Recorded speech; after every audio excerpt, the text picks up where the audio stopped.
লন্ডনে আসার পর অনেক নতুন জিনিসের সাথে জয়েন হই। দেখতেই পারতেছেন আমরা বাইক নিয়ে ঘুরতেছি। আসলে এটা রাস্তাঘাটে সব বাইকগুলো থাকে, এগুলো ছুড়ে নেওয়ার কোনো কিছুই নাই।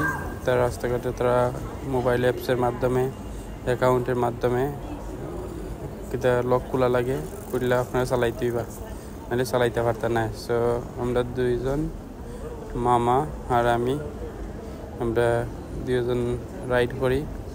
তাই যে কোনো সময় রাইড করছেন না, যার কারণে আমরা ঘুরা দেখি আসলে এই বাইকটা কীরকম লাগে। আসলে এইগুলো চার্জ দেওয়া লাগে না, এটা অটোমেটিক সূর্যের চার্জ হয়।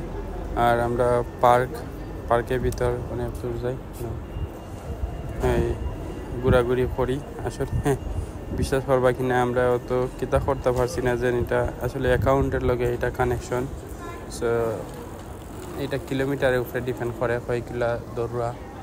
তো আপনার যদি কিলোমিটার হিসাব করি, আমরা 6 কিলোমিটার দৌড়ছি, যে 6 কিলোমিটারে আমরা 6 পাউন্ড নিছি।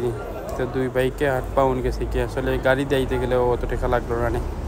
তো এইগুলা খুবই এক্সপেন্সিভ বিদেশের জিনিসপত্র। যে কোনো জিনিসই প্রথমে ভাবতাম তো এই দেশের অনেক ইজি, বাট এই দেশের টাকা কেমনে বানাইছে এখন আইয়া বুঝলাম। অনেক তারা টেকনিক ইউজ করে, যার কারণে দেশে যদিও ইমপ্রুভমেন্ট দেখা যায় সব কিছুর মাঝেই।